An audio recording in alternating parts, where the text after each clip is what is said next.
पिछली क्लास में हमने मेवाड़ के इतिहास को शुरू किया था। हमने पढ़ा था कि मेवाड़ में गुहिल वंश का शासन था। गुहिल वंश की स्थापना वो 566 में गुहिल ने की थी। गुहिल है वो शाम को सूर्यवंशी हिंदू राजा कहते हैं। फिर हमने देखा था कि गुहिल वंश में जो पहला प्रतापी शासक है वो बप्पा राहुल हुए थे।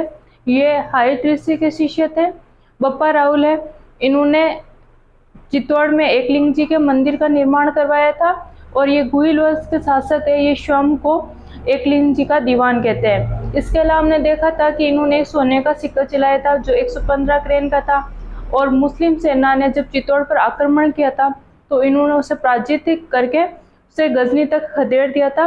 और वहाँ के शासक सलीम को हटा करके वहाँ पे अपने भांजे को शासक बनाया था।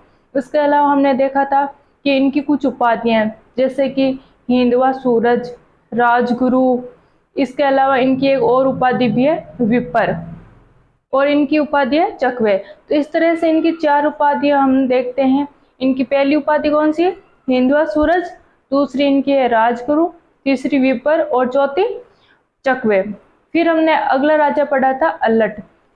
इसके अलावा एक कहानी सुना देती हूँ अल्लट के बारे में पढ़ाने से पहले। तो इनके बारे में कहा जाता है कि ये 35 हाथ लंबी धोती पहनते थे। 16 हाथ लंबा इनका जो दुपट्टा था वो 16 हाथ लंबा था। और इनकी जो तलवार थी वो 32 मन की थी। और ये एक दो ही नहीं बल्कि 4 बकरे खाते थे। तो किस प्रकार का मतलब 4 बकरे खाते थे, इतनी 32 मन की भारी इनके पास तलवार थी। तो कोई काफी शक्तिशाली व्यक्ति होगा तभी तो उसने मुस्लिम सेना को पराजित करके गजनी तक खदेड़ दिया था। अब हम अगला राजा कल पढ़े थे अल्लट। अल्लट का दूसरा नाम है वो आलू राहुल भी है। इन्होंने आहड़ को अपनी दूसरी राजधानी बनाया था। आहड़ में इन्होंने प्रशासनिक व्यवस्था को कायम किया था, अर्थात इन्होंने वहां पे नौकरशाही व्यवस्था स्थापित की थी। अल्लट ने हूण राजकुमारी हरिया देवी से शादी की थी। फिर हमने अगला राजा पढ़ा था जैतर सिंह। जैतर सिंह का जो शासन काल है ये मध्यकालीन राजस्थान का श्रवण काल कहलाता है। इन्होंने चित्तौड़ को अपनी राजधानी बनाया था। और चित्तौड़ को राजधानी क्यों बनाया था तो इसके पीछे कारण ये है कि इनके समय में दिल्ली के सुल्तान इल्तुतमिश ने चित्तौड़ पर आक्रमण कर दिया था। और इन जैतर सिंह और इल्तुतमिश के मध्य बुताला का युद्ध लड़ा गया था।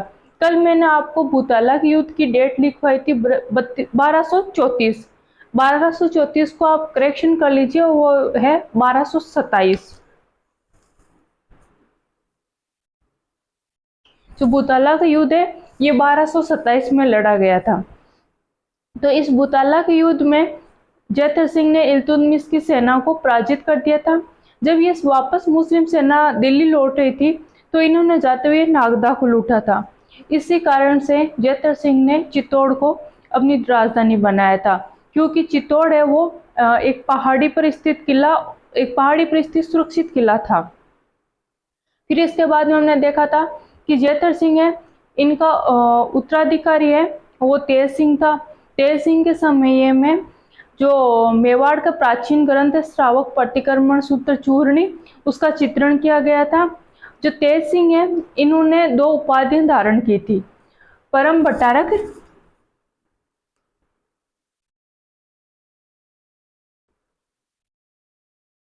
और महाराजा धीराज।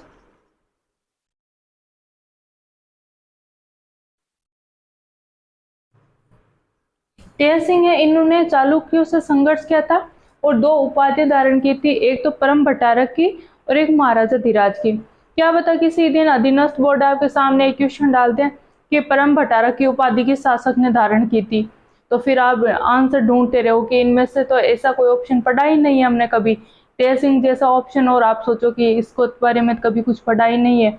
तो इसका आंसर होगा क्या? तो परम भट्टारक है, इसकी उपाधि को धारण करने वाला शासक का नाम था तेज सिंह। तेज सिंह का जो उत्तराधिकारी था समर सिंह। समर सिंह है इनका बेटा था रावल रतन सिंह। तो आज हम पढ़ेंगे रावल रतन सिंह के बारे में।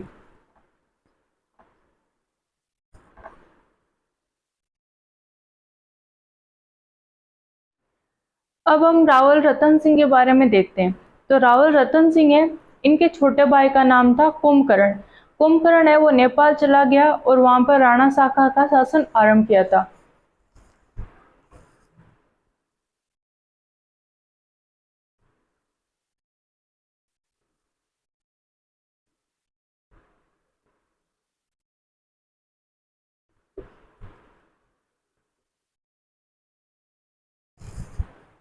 और जो नेपाल का राजवंश है वो हमारा राजस्थान की मेवाड़ से संबंधित राजवंश है, क्योंकि रतन सिंह का जो छोटा भाई कुंभकर्ण था उन्होंने वहां पे शासन स्थापित किया था, और जो आज भी वहां पे राजवंश लगातार चल रहा है। अब हम पढ़ते हैं रतन सिंह के बारे में। रतन सिंह है ये 1302 में मेवाड़ के शासक बने थे। 1302 में ये मेवाड़ के शासक बने, और 1303 में मेवाड़ पर चित्तौड़ पर अलाउद्दीन खिलजी ने आक्रमण कर दिया था।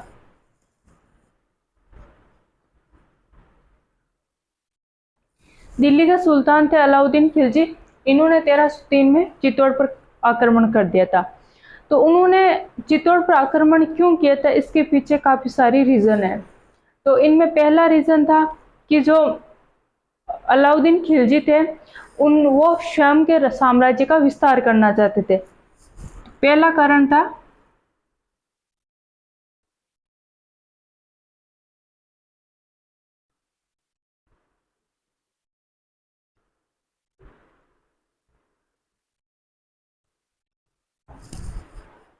कोई भी शासक होता है वो अपने राज्य का विस्तार करना चाहता है, वो स्वयं को शक्तिशाली राज्य का शासक बनाना चाहता है, और विस्तार करने के लिए दूसरे राज्यों के साथ युद्ध लड़े जाते हैं और अपने साम्राज्य का विस्तार करना चाहता है। इसी के तहत अलाउद्दीन खिलजी ने चित्तौड़ पर आक्रमण किया था। फिर दूसरा इसका कारण है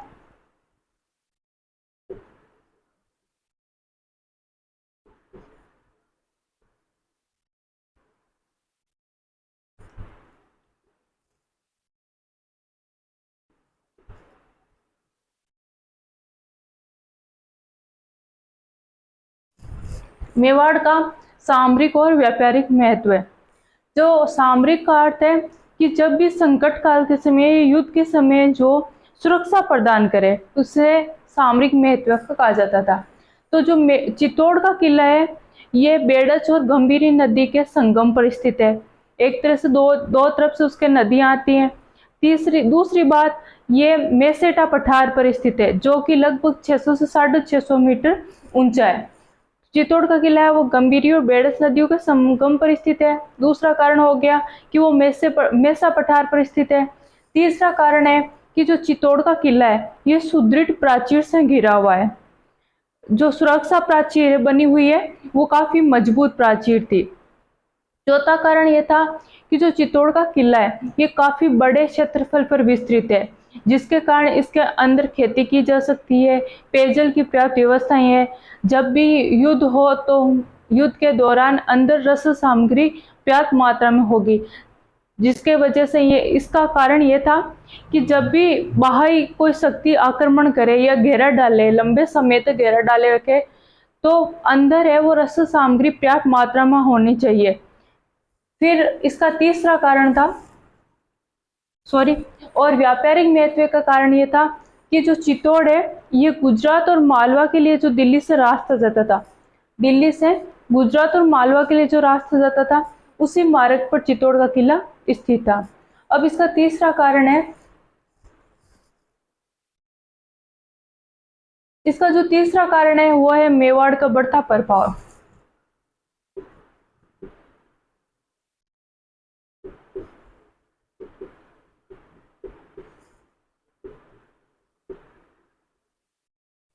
जो मेवाड़ रियासत थी इसमें लगातार शक्तिशाली और सूरवीर शासक हो रहे थे, जिसकी वजह से मेवाड़ का लगातार प्रभाव बढ़ता जा रहा था।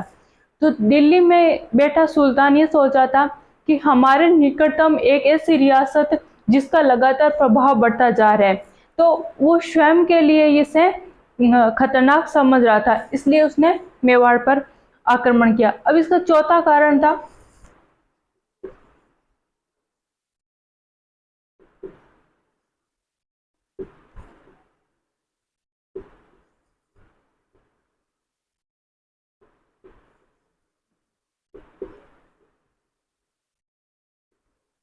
हमने पढ़ा था कि रतन सिंह है, उनके पिता कौन थे, तो समर सिंह। 1299 में अलाउद्दीन खिलजी है, वो गुजरात पर आक्रमण करने के लिए जा रहे थे। उसी दौरान जब वो चित्तौड़ से जा रहे थे, तो चित्तौड़ रियासत से जाते वक्त उन्होंने समर सिंह से इस रियासत से गुजरने की परमिशन मांगी थी, जिस पर समर सिंह ने कुछ कर लगा दिए थे। मुस्लिम सेना इस पे कर लगा दिए थे। तो जब इस कर को अलाउद्दीन खिलजी ने स्वयं पर एक परसंची लगा दिया कि मैं दिल्ली का सुल्तान हूँ, एक शक्तिशाली सुल्तान, इस पर चित्तौड़ के शासक ने कर लगा दिए थे। तो मतलब वो स्वयं को इस कर की वजह से स्वयं को कमजोर समझ रहा था। इस वजह से उसने सोचा कि अगर मैं चित्तौड़ पर अधिकार कर लेता हूँ, तो जो दूसरों के मन में जो शंकाएं उत्पन्न हो रही है कि चित्तौड़ लगातार शक्तिशाली राज्य बन रहा है और कहीं ये दिल्ली पर अधिकार ना कर ले, या दिल्ली जो जितनी शक्तिशाली है उसके ये समतुल्य नहीं आ जाए, इस प्रश्न चिन्ह पर रोक लगाने के लिए इन्होंने मेवाड़ पर आक्रमण करके मेवाड़ को विजित करना चाहा। पांचवां कारण है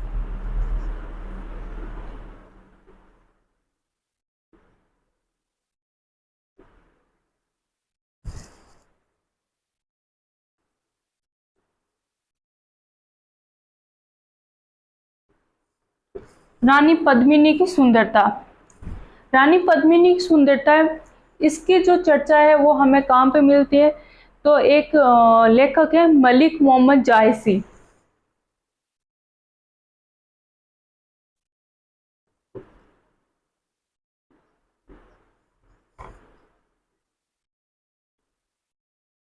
इन्होंने एक पुस्तक लिखी थी, उस पुस्तक का नाम है पद्मावत।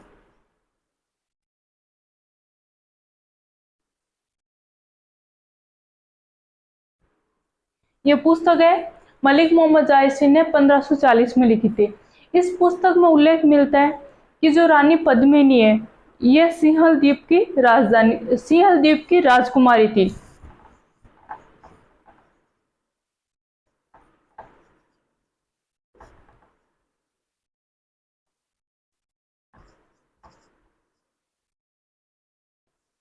सिंहल द्वीप है वो श्रीलंका को प्राचीन काल में कहा जाता था। तो कहते हैं कि रानी पद्मिनी है वो सिंहल द्वीप की राजकुमारी थी, और इनके पिता का नाम है वो गंधर्व सेन था।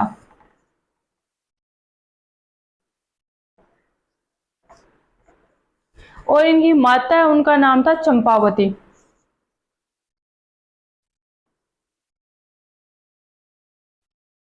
इस पुस्तक में जायसी ने बताया कि रानी पद्मिनी है वो अत्यंत सुंदर थी, और रानी पद्मिनी के बारे में रावल रतन सिंह को हीरामन तोते ने बताया था। हीरामन नामक एक तोता था, इसने रानी पद्मिनी की सुंदरता के बारे में रतन सिंह को बताया था।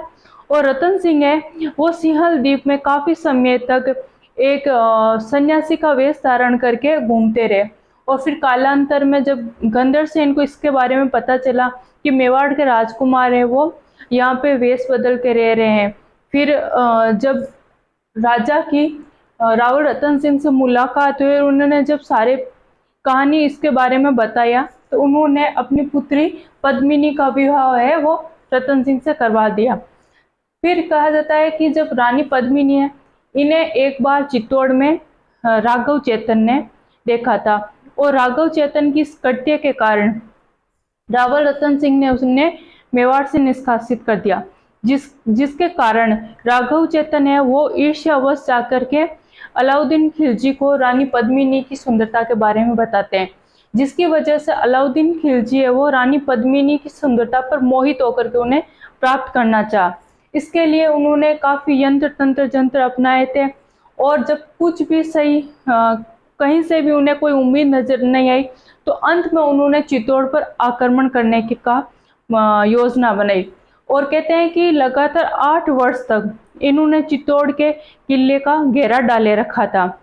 जब 8 वर्ष तक घेरा डालने के बाद भी अलाउद्दीन खिलजी को वो सफलता नहीं मिल रही थी, तो इन्होंने एक षड्यंत्र रचा और रावल रतन सिंह को संदेश भिजवाया कि वो यदि रानी पद्मिनी को पानी या दर्पण में उनका प्रतिबिंब भी दिखा देंगे, पद्मिनी का प्रतिबिंब यदि दर्पण या पानी में कहीं पर भी दिखा दिया जाएगा, तो अलाउद्दीन खिलजी वापस दिल्ली लौट जाएंगे। जब और रावल रतन सिंह है, इन्होंने इस मांग को स्वीकार कर लिया और अलाउद्दीन खिलजी ये चित्तौड़ के किले में जाते हैं और रावल रतन सिंह को बंदी बना करके इसे दिल्ली ले जाया जाता है। फिर इसके पश्चात रानी पद्मिनी है, वो अपने सेनापति गोरा और बादल इनके साथ में मिलकर के योजना बनाई और जो अलाउद्दीन खिलजी की मांग थी कि यदि रानी पद्मिनी वो दिल्ली आती है तो रावल रतन सिंह को छोड़ दिया जाएगा। तब रानी पद्मिनी वो गोरा बादल के साथ मिलकर बनाई हुई योजना के तहत उन्होंने मांग रखी थी अलाउद्दीन खिलजी से कि वो अपने साथ 1600 दासियों को भी लेकर आएगी और उन 1600 दासियों के वेश में अपने जो शक्तिशाली और शूरवीर सैनिक और सेनापति थे उनको साथ में लेकर के गई थी। और कहते हैं कि जब वो दिल्ली पहुंची तो उन्होंने सुल्तान से शर्त रखी थी कि वो पहले अपने पति रावल रतन सिंह से मिलना चाहती है और इस तरह से रानी पद्मिनी ने रावल रतन सिंह को दिल्ली से छुड़ा करके चित्तौड़ ले आई थी, जिसकी वजह से कहते हैं कि अलाउद्दीन खिलजी है वो आक्रोशित हो गए और चित्तौड़ पर पुनः आक्रमण किया। और इस दौरान रावल रतन सिंह है, इन्होंने केसरिया और रानी पद्मिनी है, इन्होंने अपनी 1600 दासियों के साथ में जौहर किया था, जिसके तहत चित्तौड़ का पहला साका हुआ था। ये तो है मलिक मोहम्मद जायसी की पद्मावत पुस्तक में रानी पद्मिनी के बारे में दी गई जानकारी, जिसे मूरनोथ नैन्सी और जेम्स टोड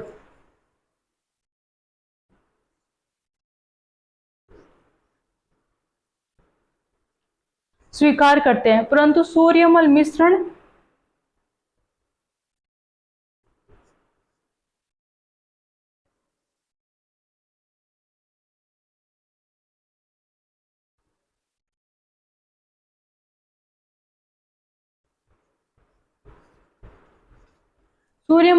है ये इसे स्वीकार नहीं करते हैं। अब आप पहले हेडिंग लगा लीजिए रावल रतन सिंह,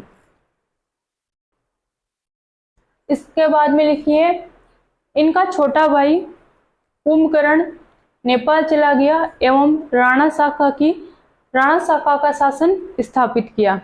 फिर लिखिए रावल रतन सिंह के समय में 1303 में अलाउद्दीन खिलजी ने चित्तौड़ पर आक्रमण कर दिया। फिर लिखिए आक्रमण के कारण।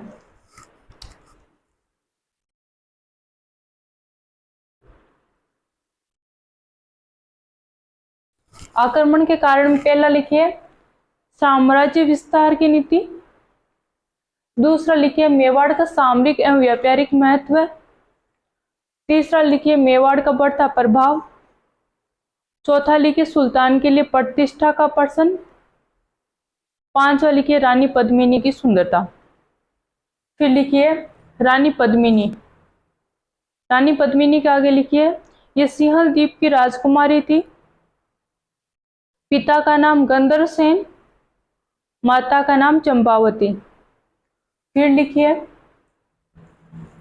राघव चेतन ने अलाउद्दीन खिलजी को रानी पद्मिनी की सुंदरता के बारे में बताया। फिर लिखिए 1303 में अलाउद्दीन खिलजी ने चित्तौड़ पर आक्रमण कर दिया। फिर लिखिए 1303 में आक्रमण किया। अब लिखिए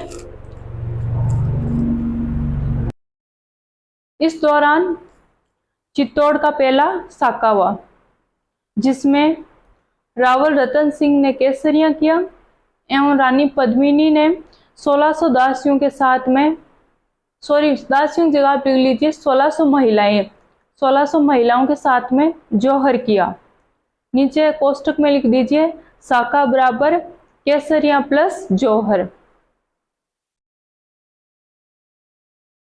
अब एक बार आप सुन लीजिए, साका होता है उसमें दो चीजें होती है, जो शासक होता है उसके द्वारा तो किया जाता है केसरिया और उनकी रानियों या महिलाओं के द्वारा जौहर किया जाता है, मतलब अग्नि में स्वयं की आहुति दे दी जाती है।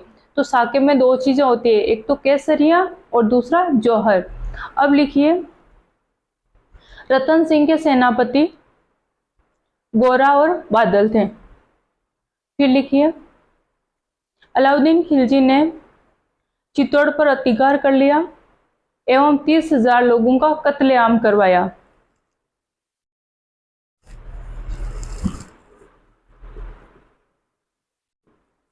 30,000 लोगों का कत्लेआम करवाया और चित्तौड़ को अपने बेटे खिज़र खां को सौंप दिया।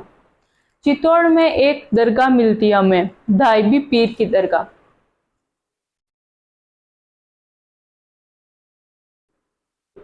धाइबी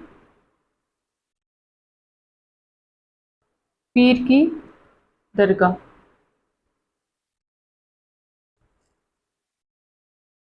धाइबी पीर की दरगाह, इस पर एक लेख लगा हुआ है और उस लेख में उल्लेख मिलता है चित्तौड़ का खिजराबाद के रूप में। चित्तौड़ का क्या नाम दिया गया उस लेख में? खिजराबाद।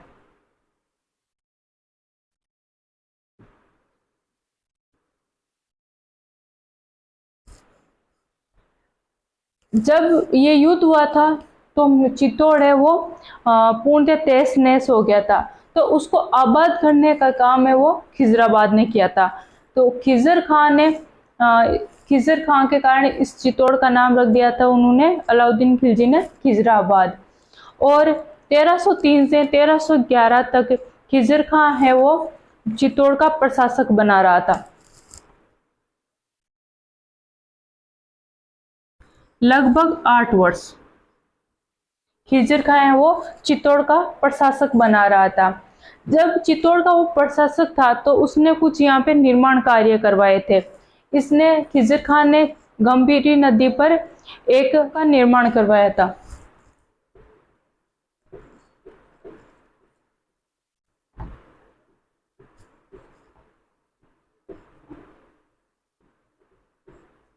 इसके अलावा इन्होंने चित्तौड़ में अलाउद्दीन खिलजी का मकबरा बनवाया। शॉर्ट में लिख देती हूँ एक के।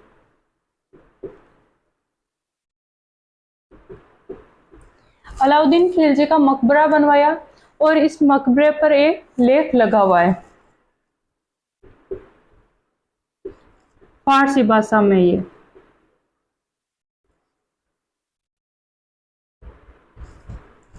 इस अभिलेख में अलाउद्दीन खिलजी को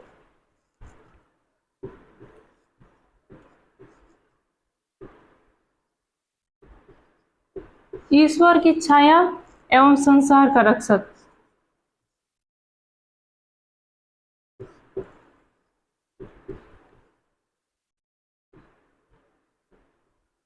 दो उपाधियां दी गई है। तो खिजर खां है, इन्होंने चित्तौड़ में एक तो गंभीरी नदी पर पुल का निर्माण करवाया, दूसरा अलाउद्दीन खिलजी का मकबरा बनवाया। इस मकबरे पर फारसी भाषा में एक अभिलेख लगा हुआ है। उस अभिलेख में अलाउद्दीन खिलजी को ईश्वर की छाया एवं संसार का रक्षक दो उपाधियां दी गई है। फिर 1311 के पश्चात जो चित्तौड़ है यहाँ का प्रशासक बनाया था, जालोर के शासक थे कान्हड़ देव सोनग्रा। जो कान्हड़ देव सोनग्रा थे, इनके भाई का नाम था मालदेव सोनग्रा। मालदेव सोनग्रा को 1311 में चित्तौड़ का प्रशासक बनाया गया।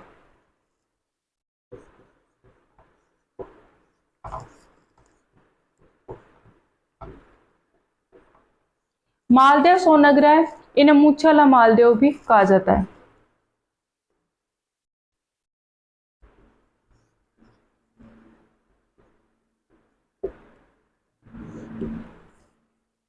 मालदेव सोनग्रा के पश्चात चित्तौड़ का प्रशासक बना था इनका बेटा बनवीर सोनग्रा। और बनवीर सोनग्रा इनको हटा करके हमीर ने चित्तौड़ पर अधिकार किया था। अब हम देखते हैं कि जो रावल रतन सिंह है, इनके और अलाउद्दीन खिलजी के मध्य जो युद्ध हुआ था उसकी जानकारी हमें कहाँ कहाँ से मिलती है। तो जानकारी देने वाले स्रोतों में पहला है अमीर खुसरो की पुस्तक।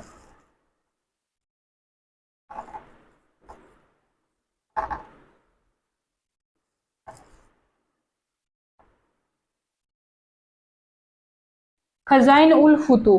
खजाइन उल फुतू पुस्तक है वो अमीर खुसरो की है और इस पुस्तक में अमीर खुसरो ने अपनी आंखों देखा इस युद्ध का वर्णन किया है। इसके अलावा हमें हेमरतन सूरी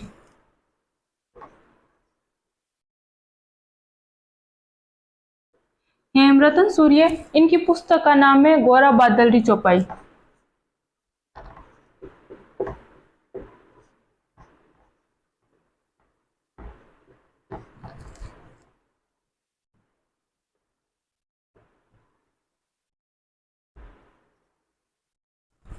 हेमरतन सूरी की पुस्तक है गोरा बादल री चौपाई। और तीसरी जानकारी मिलती है हमें मलिक मोहम्मद जायसी की पुस्तक है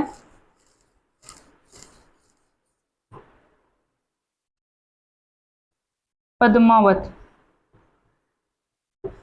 ये 1540 में लिखी गई थी अवधी भाषा में।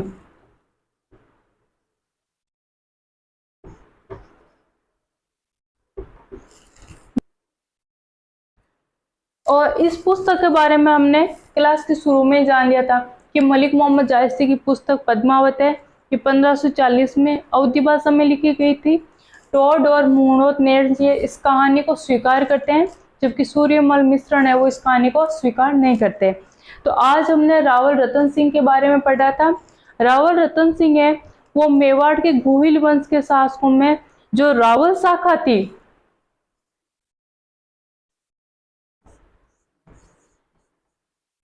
इसके अंतिम शासक थे।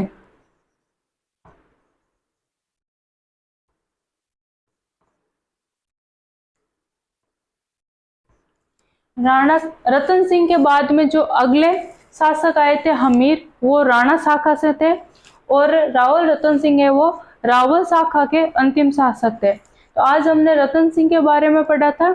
अब हम नेक्स्ट क्लास में वो राणा हमीर के बारे में पढ़ेंगे।